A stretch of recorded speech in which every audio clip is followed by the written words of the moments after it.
കേരളത്തിലെ മന്ത്രിമാർക്ക് സത്യം പറയാൻ പറ്റാത്ത അവസ്ഥയായി എന്നുള്ളതാണ് സത്യം. ഒരു കാര്യം പറയാൻ പറ്റുന്നില്ല, എല്ലാം വാർത്തയോട് വാർത്തയാണ്. എന്താ അദ്ദേഹം പറഞ്ഞത്? എത്ര നിസ്സാരമായി ഒരു ചെറിയ വാർത്തയായി പോകേണ്ട ഒരു കാര്യമാണ് എന്നാണ് ഞാൻ വിശ്വസിക്കുന്നത്. ഒന്നാമത്തെ കാര്യം എന്ന് പറയുന്നത്, അദ്ദേഹത്തിന് ഡെങ്കിപ്പനി മൂർച്ഛിച്ചു. അദ്ദേഹത്തെ സ്വകാര്യ ആശുപത്രിയിലേക്ക് കൊണ്ടുപോയില്ലല്ലോ. എവിടേക്കാണ് കൊണ്ടുപോയത്? ഈ പറഞ്ഞ ഗവൺമെൻറ് ഹോസ്പിറ്റലിലേക്ക് കൊണ്ടുപോയി. ഗവൺമെൻറ് ഹോസ്പിറ്റലിൽ പോയി ചികിത്സിക്കുന്നു. ചികിത്സിച്ച സമയത്ത് അദ്ദേഹത്തെ അമൃത ഹോസ്പിറ്റലിലേക്ക് കൊണ്ടുവരാൻ പറയുന്നു. അദ്ദേഹത്തെ അമൃത ഹോസ്പിറ്റലിൽ കൊണ്ടുവരുന്നു. അവിടെ ചികിത്സിച്ചു, രോഗം ഭേദമായി എന്നുള്ളതാണ്.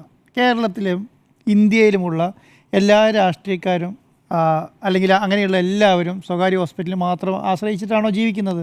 അവർക്ക് ഓരോ സ്ഥലത്തും ഓരോ സ്പെസിഫിക് ഡോക്ടർമാരുണ്ടാവും. ആ ഡോക്ടർമാരെ കണ്ടെത്തി. ഇപ്പോൾ ഞാൻ നേരത്തെ പറഞ്ഞിട്ടുള്ളതാണ്, എന്നെ വിംസ് ഹോസ്പിറ്റലിൽ നിന്നാണ് ഒരു പ്രാവശ്യം വെല്ലൂർ ഹോസ്പിറ്റലിലേക്ക് കൊണ്ടുപോയത്. 2 സ്വകാര്യ ഹോസ്പിറ്റലാണ്. അങ്ങനെയാണെങ്കിൽ ഒരു സ്വകാര്യ ഹോസ്പിറ്റലാണല്ലോ കിടക്കുന്നത്, അവിടുന്ന് വെല്ലൂരേക്ക് കൊണ്ടുപോകേണ്ട കാര്യമില്ലല്ലോ. എനിക്കൊരു അസുഖം വന്നപ്പം അതവിടെ വിദഗ്ധ ചികിത്സ നടക്കുന്ന സ്ഥലം വെല്ലൂരാണ്, അപ്പോൾ അങ്ങോട്ട് കൊണ്ടുപോയി എന്നുള്ളതാണ്. ഇത്രയും ഇതിനെ കാണേണ്ട കാര്യമുള്ളൂ.